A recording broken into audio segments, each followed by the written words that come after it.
Hi, this is about a fault I found on a Mark 5 Golf, and it's the 2 litre TDI, engine code CBA. So here is the recording I took with the Veris. As you can see, it's a 2009 Volkswagen Golf. The VIN is the 1K model, so I'm sure that's a Mark 5. And I took a note of the fault codes. As you can see, it came up 00665, boost pressure regulation control range not reached. And the P code you can see at the end is p0299.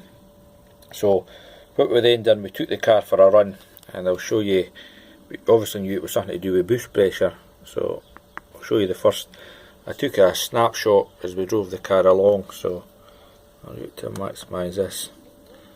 So you can see there, I deselected all, then I selected engine speed, boost pressure, specify boost pressure, along with the actual boost pressure. So I'll just graph these ones, graph them, so you can actually this is a handy feature, you can replay them.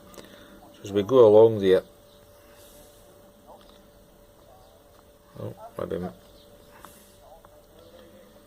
there we go, we'll go along a bit, so we'll go into about that zone there, so we'll go back in.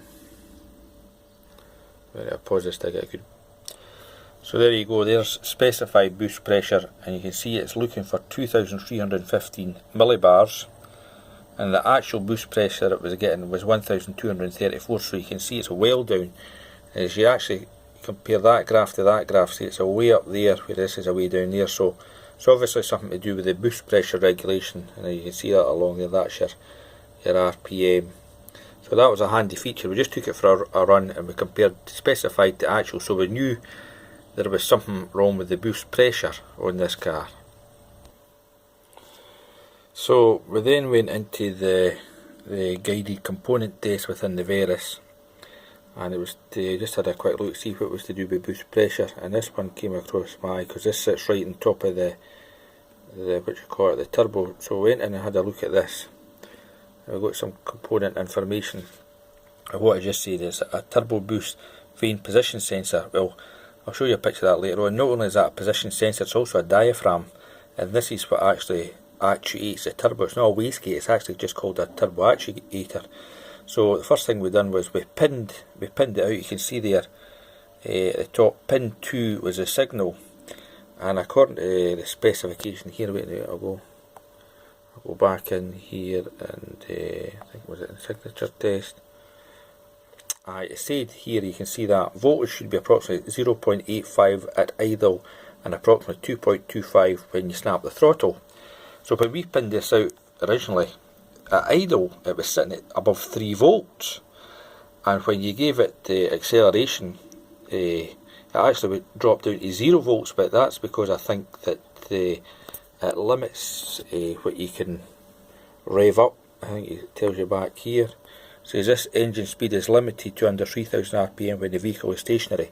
So that thing was sitting at 3 volts, and then it went back to 0 and then back up to 3 volts, and we couldn't get it to move much any other way. So definitely something up here. So the next thing we done was I took a vacuum gauge, and we went to try and pump this thing up. I'll show you. This is it off the car. That is the actuator at the top of the picture there above the TDI sign with the silver wrapping over the wires. As you can see, it will not draw a vacuum, so the diaphragm within this thing is split, and that should hold a vacuum quite nicely, but the new one did, and it wouldn't hold any vacuum. So in my mind that was absolute kaput. So we changed that unit out, which the mechanic said was a bit of a pain to do, but he done it.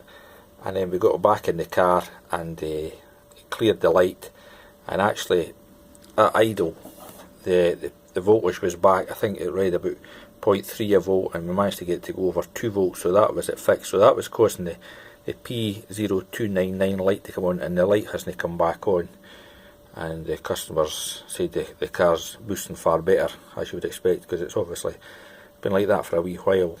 And but in fact, even when we drove the car with the defective one, it wasn't that bad really, but it was so much better with the new one. So I hope that helps someone out if you're having trouble with a p0299 code. Cheers. This is the voltage readings with the new valve installed and pinning it pin 2. So as you can see with the engine at idle it's 0.3 volt, and quite hard to rev this car because it cuts out at 3000 RPM, but you can see it's moving up and down within the kind of specified range. Well, that's 0.3 to 1.6, 1.7, so it's back more on track like these figures that we've seen in the various information. Thank you.